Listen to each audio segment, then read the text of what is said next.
bien, bienvenidos a una nueva emisión de Derecho a la Gente. Hoy vamos a hablar de hipotecas, vamos a hablar en general de qué es una hipoteca, las hipotecas bancarias, las particulares, vamos a hablar de la hipoteca abierta, un concepto poco conocido que puede tener mucha utilidad, especialmente en el plano comercial, y vamos a hablar en general de algunos casos de mucha utilidad que puede tener esta figura que creo va a volver a desarrollarse. Y finalmente, si tenemos tiempo, vamos a contar algunas novedades en materia de poderes judiciales, ¿no? El poder que se da a un abogado para intervenir en el juicio.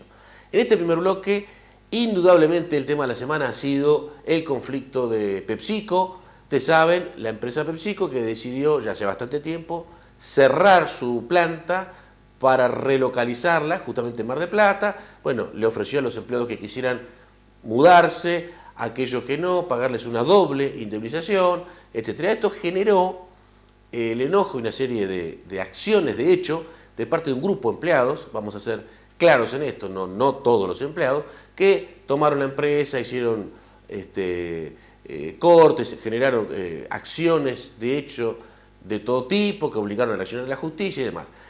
Dos o tres cuestiones que son de jardín de infante, pero que increíblemente parece que todavía tenemos que aclarar frente a la degradación cultural de una parte importante de la sociedad y de la dirigencia. Primero,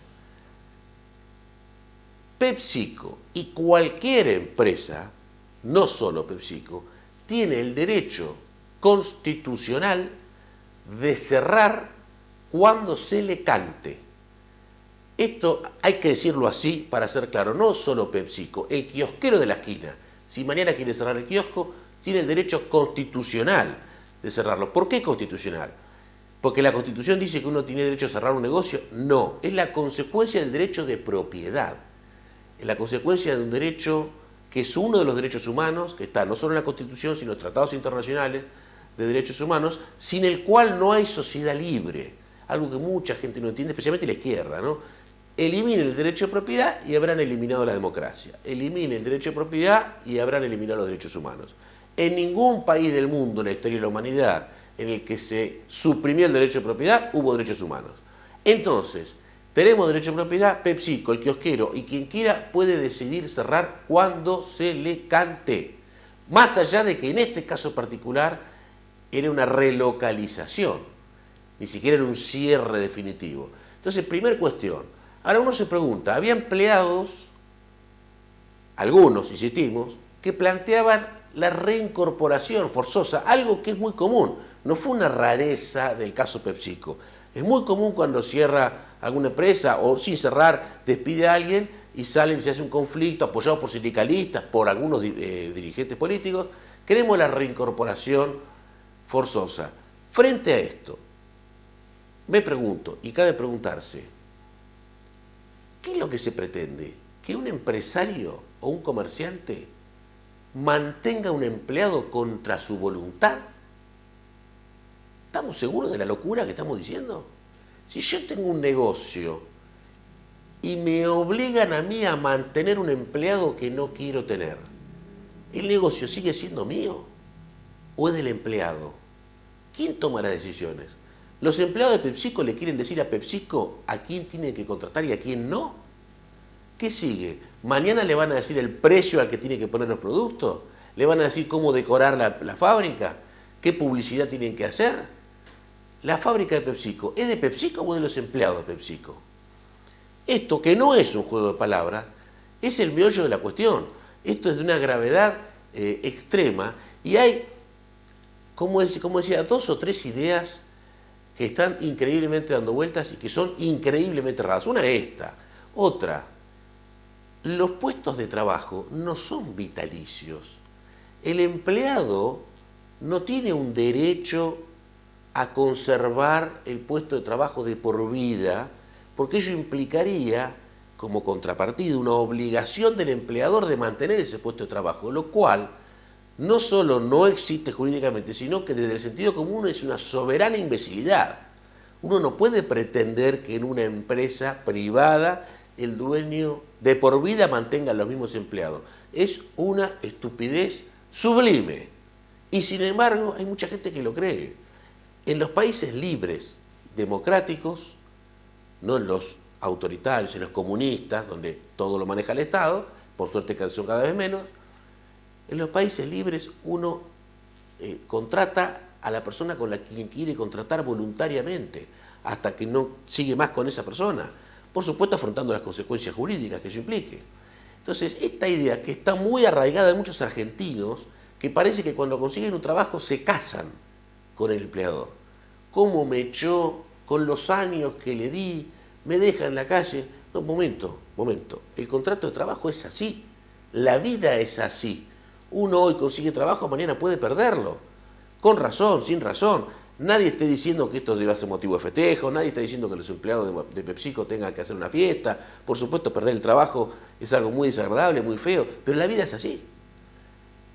Esto que parece otra vez una obviedad, una cosa de jardín de infantes, hay que aclarar una vez más. No hay derecho a mantener un puesto de trabajo de por vida. Otra cosa que veo, no solamente insisto en el caso de PepsiCo, sino en general, y que creo que hay que empezar a abordar, esta cosa de soy trabajador, como soy trabajador necesito apoyo, me tienen que apoyar, me tienen que bancar, y como soy trabajador tengo razón, y como soy trabajador soy bueno. Hay que terminar con esta estupidez, con esto de clasificar a la sociedad por clases, por tipo de ocupación laboral. Hay trabajadores buenos y trabajadores malos, como hay comerciantes buenos y comerciantes malos, como hay bomberos buenos y bomberos malos, y pelirrojos buenos y pelirrojos malos. Acá parece que ser trabajador da fueros, casi, hablando de fuero que estamos esta semana. Uno ve en la televisión que se chapea, soy trabajador.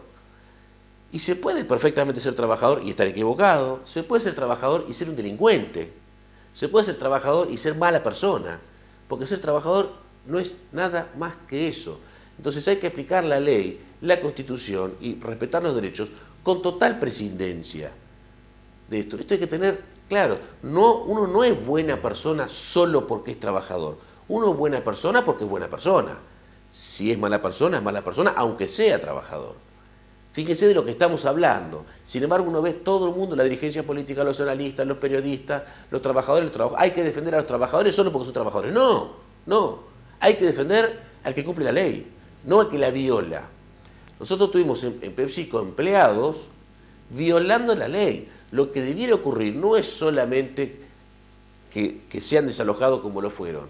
Los empleados que extorsionaron, que rompieron, cosas que usurparon, tienen que ser procesados penalmente, tienen que ir presos y tienen que indemnizar a PepsiCo.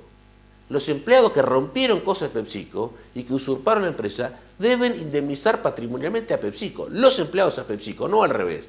No tiene nada que ver con la capacidad económica de las partes. No importa si PepsiCo es millonaria y tiene 100 veces más patrimonio. Eso es ajeno al derecho. Las cosas son como son y la ley debe cumplirse. Y quien viola la ley debe indemnizar a la víctima de su violación con independencia de la cuenta bancaria. Si no, de lo contrario, dividamos a la sociedad justamente en base a cuenta bancaria. Por eso creo que hay que tener claro estas dos o tres cositas. En Argentina tenemos derecho de propiedad y eso implica que cualquier empresa, cualquier negocio, cualquier persona que tenga un emprendimiento en cualquier momento pueda decidir libremente cerrarlo. 2. No hay derecho vitalicio a un cargo de trabajo. 3. No se puede decir y hacer cualquier cosa solo porque uno es trabajador. Y otro tema de gran importancia, me parece, que es que todas estas acciones que vimos por parte de un grupo de empleados, en el caso de PepsiCo, lo único que hace, lo que más hace es hacer que salgan corriendo los tipos que estaban pensando en poner un mango para invertir.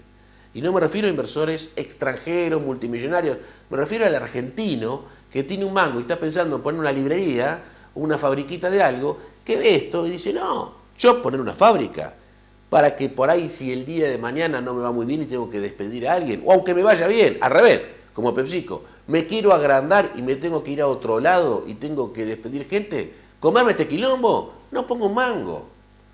Por eso estamos todos queriendo que haya más trabajo, lo que significa que tiene que haber más inversión, lo que significa que tiene que haber más empleadores, y estamos haciendo todo lo necesario para que ocurra lo opuesto. El tipo que aplaude a los empleados de PepsiCo está aplaudiendo el desempleo. El tipo que aplaude a los empleados de PepsiCo está aplaudiendo la recesión, está aplaudiendo la baja de salarios, está aplaudiendo la crisis económica.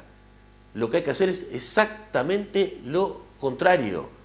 Y esto, para cerrar, no solo debe ser comprendido por los empleados de PepsiCo, debe ser comprendido por las dirigencias argentinas.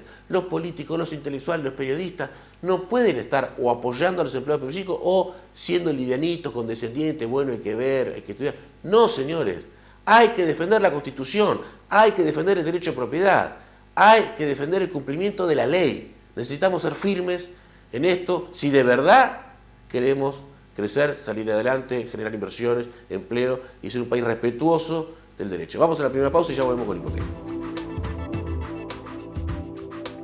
Estudio Jurídico del Dr. Ramiro Renarrech. Nuevo domicilio, San Martín 3391, sexto piso, oficina B.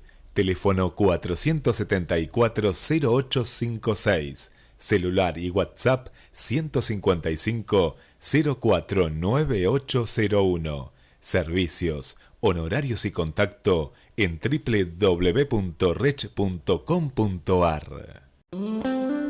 Rizo, la mejor opción para la construcción. Aberturas, puertas, ventanas, cortinas de enrollar, revestimientos, ladrillos, cal, cemento, cerámicos, sanitarios, muebles de cocina. Rizo, el precio más bajo del país garantizado. Muy bien, segundo bloque de Derecho a la Gente. Como dijimos, vamos a hablar de hipoteca. Ustedes saben, una hipoteca existe cuando alguien da una propiedad inmueble en garantía de un crédito. Es una figura extremadamente importante porque el acreedor hipotecario es un acreedor privilegiado, lo que significa que en caso de falta de pago, en una eventual subasta, cobra primero el capital, los intereses, los gastos de juicios, etc.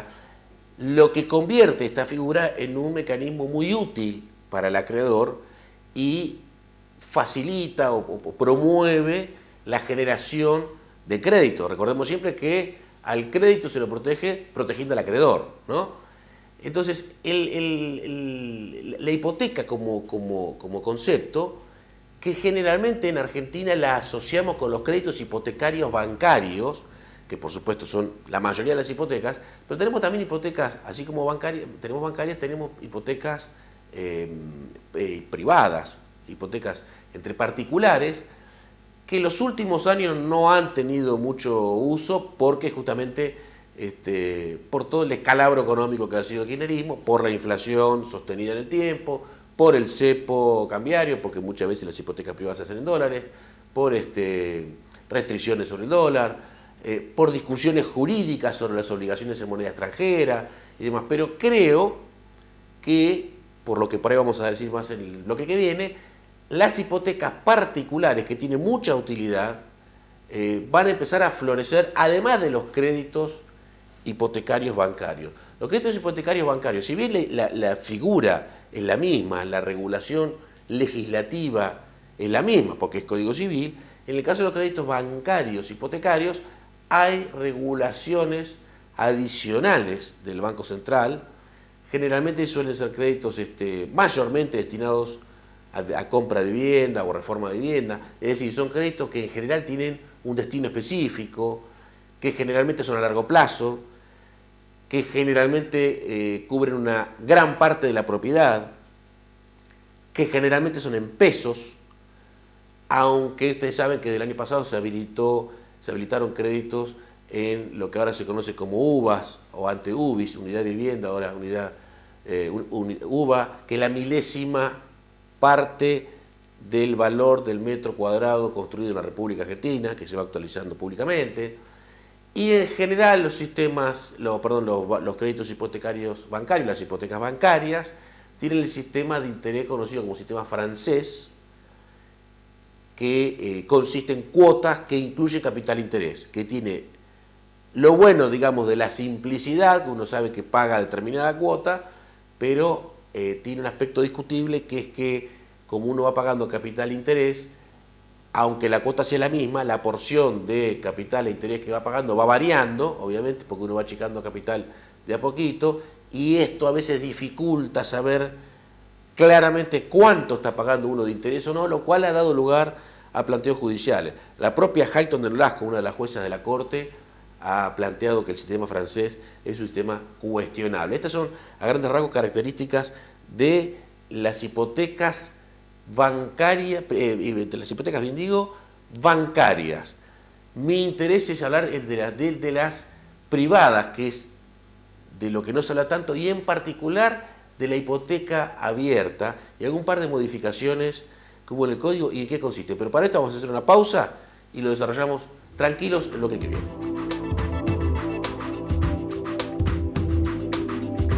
Estudio Jurídico del Dr. Ramiro Renarrech. Nuevo domicilio, San Martín 3391, sexto piso, oficina B.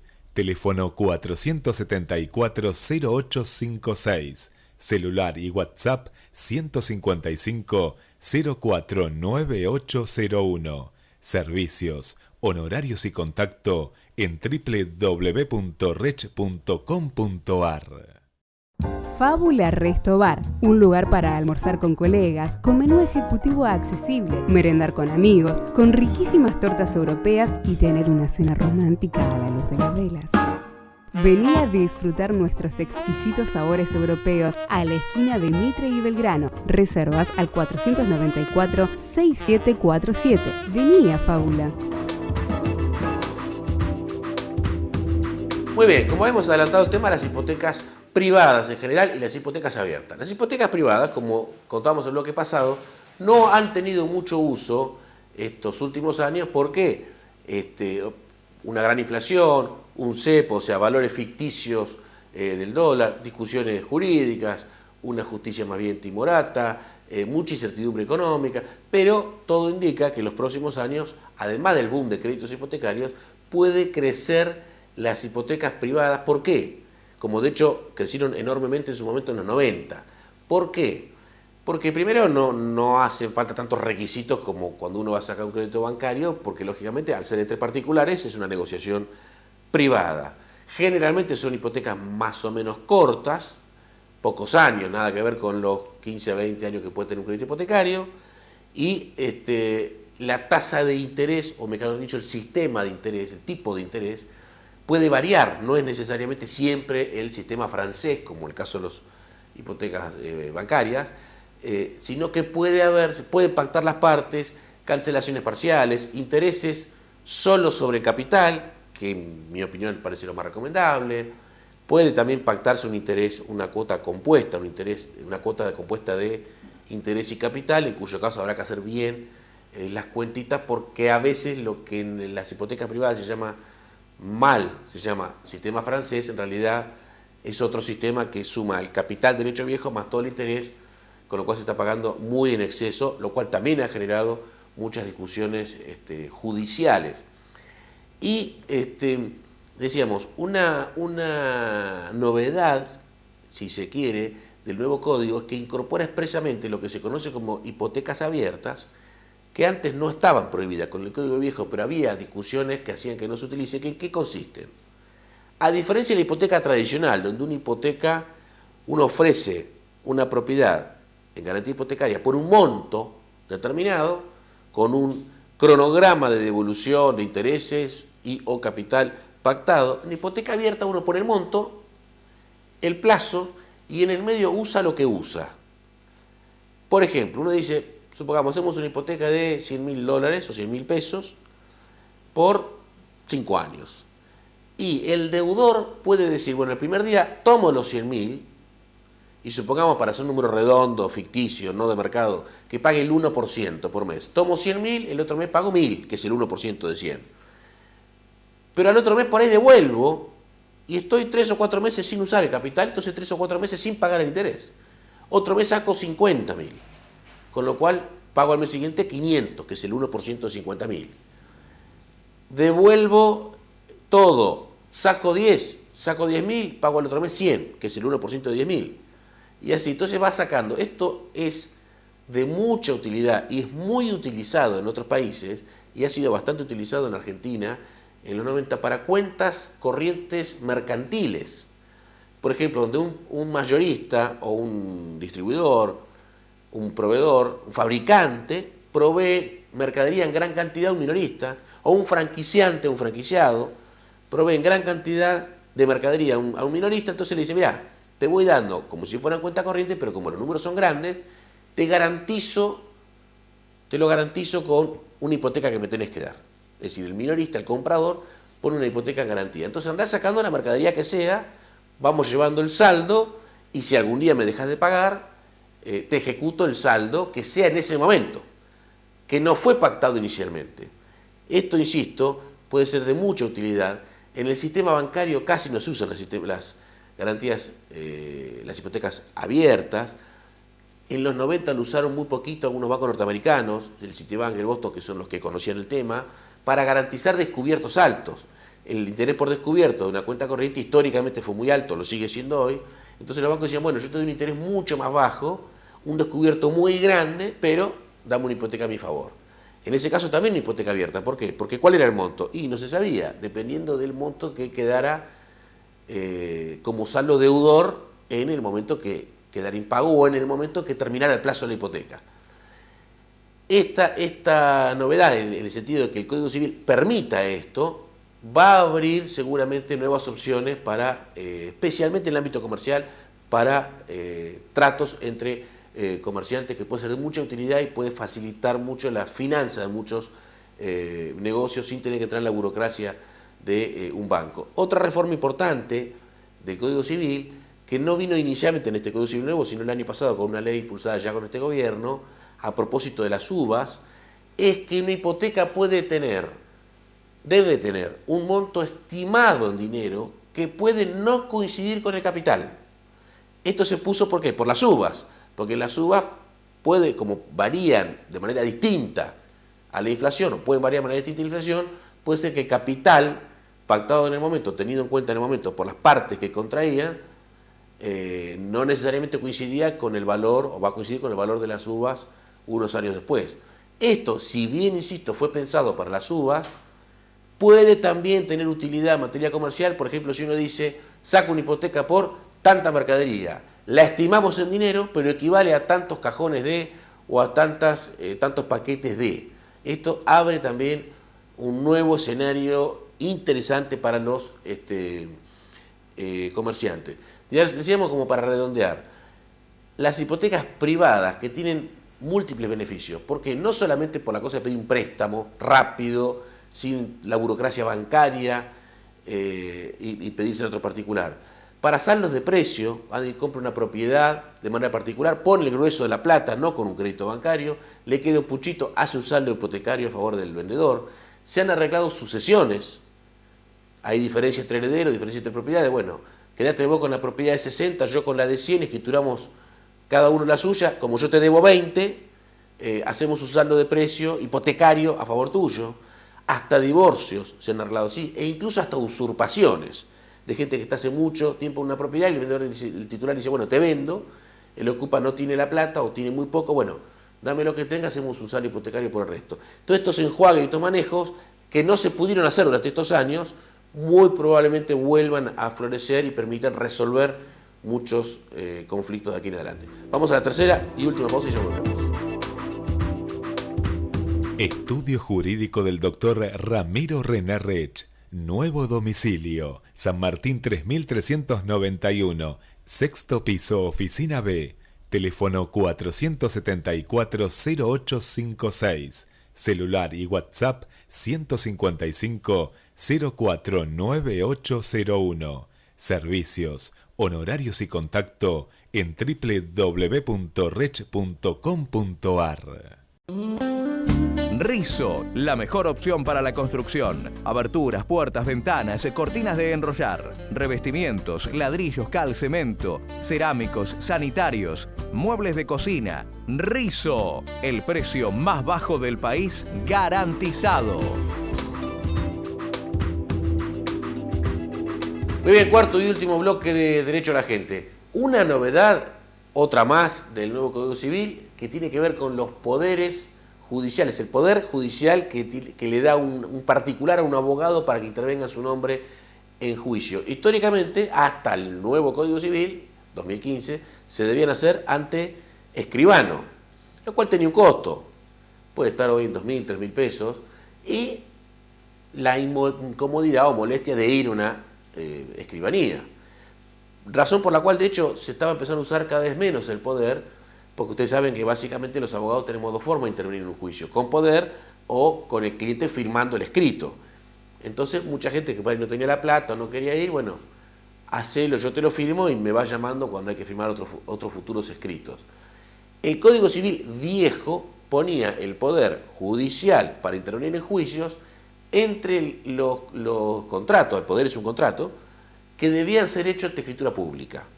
El Código Civil nuevo no los pone. De manera que ya hay muchos fallos, al principio hubo alguna controversia, porque por un choque de ley nacional y provincial, el Código Civil es nacional y hay un Código de Procedimiento Civil que es provincial y sigue hablando de escritura de poder. Más allá de estos tecnicismos, al principio había algunas dudas, pero hoy ya hay una opinión mayoritaria, dominante, que acepta que el Poder Judicial no se haga ante una escribanía, lo que traducido significa que el poder lo puede hacer el cliente en el propio estudio del abogado. Es decir, el abogado le da el poder al cliente y el cliente firma ante el abogado. De hecho, ya tenemos modelos y demás.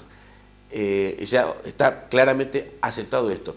Es una novedad interesante porque si bien ya existía la posibilidad de hacer un poder gratuito en la provincia de Buenos Aires, cuando el juicio fuera hasta un monto determinado que iba variando, que hoy estará en 70.000 pesos, era gratuito, pero había que ir a hacerlo ante un secretario de un juzgado.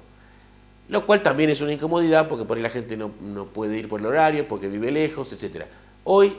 Ahora, el poder, además de gratuito, es informal, si se quiere, porque se puede hacer en el estudio jurídico directamente con el abogado. Algunos que están en disidencia, la minoría, tienen algunas dudas sobre la seguridad jurídica, porque el abogado no tiene el carácter fedatario que tiene el escribano, no tiene la delegación estatal para certificar que sí tiene el escribano.